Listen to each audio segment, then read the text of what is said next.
Shalom, selamat pagi di dalam nama Tuhan kita Yesus Kristus. Kita bersyukur kerana hari ini kita dapat bertemu lagi di dalam renungan harian setiap pagi daripada Gembala Rickson Matangan. Kemarin kita telah belajar tentang bagaimana ajaran Tuhan Yesus tentang puasa. Saudara yang dikasihi dalam nama Yesus, kita telah mengetahui bahawa Yesus mengajarkan berpuasa itu bukan untuk menunjuk-nunjuk, tetapi berpuasa itu adalah untuk memuliakan nama Tuhan secara rahasia, dan Tuhan mau supaya biarlah hanya Tuhan yang tahu bahawa kita sedang berpuasa. Hari ini saudaraku yang dikasihi dalam nama Yesus, kita akan belajar satu perkara yang lebih menarik, yaitu hal tentang harta di surga. Pertama sekali saudaraku yang dikasihi dalam nama Yesus, Yesus tidak mengajar orang Kristen untuk menjadi miskin. Perlu dipahami bahawa tidak ada ajaran daripada Tuhan Yesus untuk menghadkan sama ada orang Kristen perlu kaya ataupun perlu miskin. Tetapi satu perkara, Tuhan Yesus adalah Raja segala raja. Satu perkara adalah Yesus adalah seorang yang sangat memberkati. Dan satu perkara yang perlu difahami adalah Tuhan sentiasa ingin memberkati semua orang. Saya percaya Tuhan itu tidak mau orang Kristen menjadi melarat, hidup susah, hidup miskin. Tetapi Tuhan mahu orang Kristen supaya berusaha supaya memiliki dan mampu untuk memberkati orang lain juga.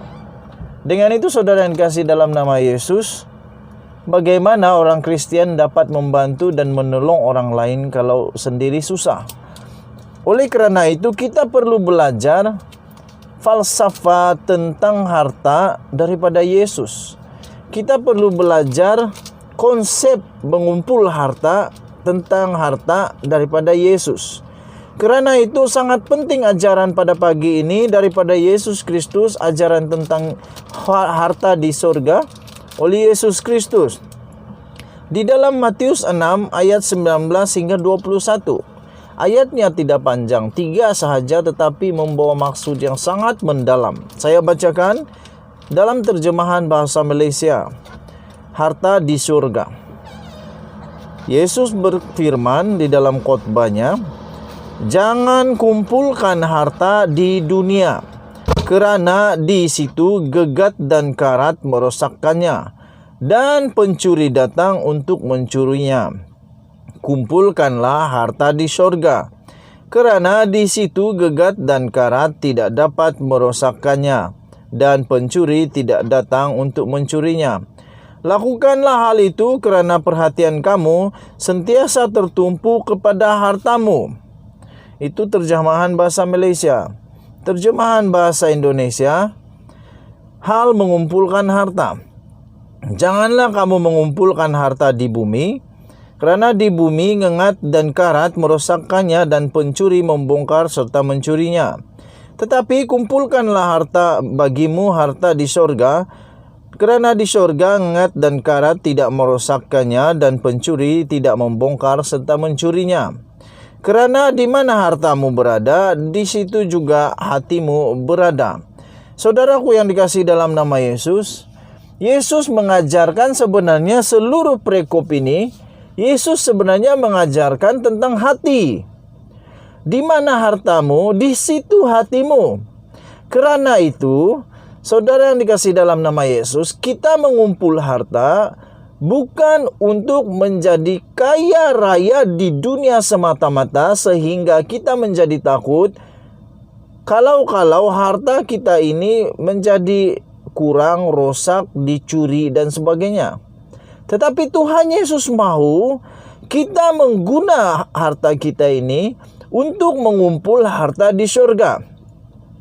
Maksudnya, bila kita sudah jadi kaya, kita mempunyai berkat yang banyak, pastikan berkat itu kita kongsi. Gunakan itu untuk membangun tubuh Kristus di dunia ini. Gunakan itu untuk memberkati, membantu orang-orang yang memerlukan. Kerana di dalam firman Tuhan yang lain disebut ibadah yang sejati itu adalah membantu orang-orang yang dalam kesusahan, membantu orang-orang yang janda-janda. Janda ini maksudnya ibu-ibu tunggal, anak-anak yatim, orang-orang yang susah. Inilah yang Tuhan mau. Bagaimana kita boleh membantu kalau kita tidak cukup berkat harta, kekayaan? Kalau kita tidak cukup, tetapi kalau kita ada lebih, kita boleh membantu. Itulah yang maksud Tuhan mengumpul harta di surga. Mengumpul harta di surga adalah dengan cara kita memberikan semula berkat itu berkongsi dengan orang lain. Oleh itu saudara yang dikasihi dalam nama Yesus, saya Gembala Rikson Matangan, saya mahu jemaat saya mahu jemaat PCS Kabatasan menjadi orang-orang yang kaya. Tetapi saya mahu jemaat ini kaya dengan berkat, memberkati dan kaya dengan harta di surga juga. Oleh itu saudara yang dikasihi dalam nama Yesus, saya sentiasa menggalakkan jemaat di PCS Kabatasan untuk belajar konsep kekayaan dan harta di surga, konsep kekayaan dan harta di bumi yang menurut ajaran Yesus, menurut ajaran Alkitab. Saudaraku yang dikasihi dalam nama Yesus, orang Kristen jangan takut kaya. Orang Kristen wajib jadi kaya. Menurut buku-buku yang saya baca, kita orang Kristen sepatutnya tidak boleh menjadi terlalu miskin. Kerana kita harus membuktikan bahwa Allah kita itu Allah berkat. Kita harus berusaha untuk mengekalkan reputasi Allah kita itu Allah berkat. Usaha kita pasti diberkati oleh Tuhan. Tetapi ingatlah ajaran Tuhan sebentar tadi tentang hatimu.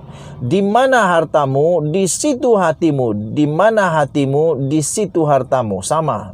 Di mana hartamu, di situ hatimu. Di mana hatimu, di situ hartamu. Karena itu saudara, kumpulkan harta di surga.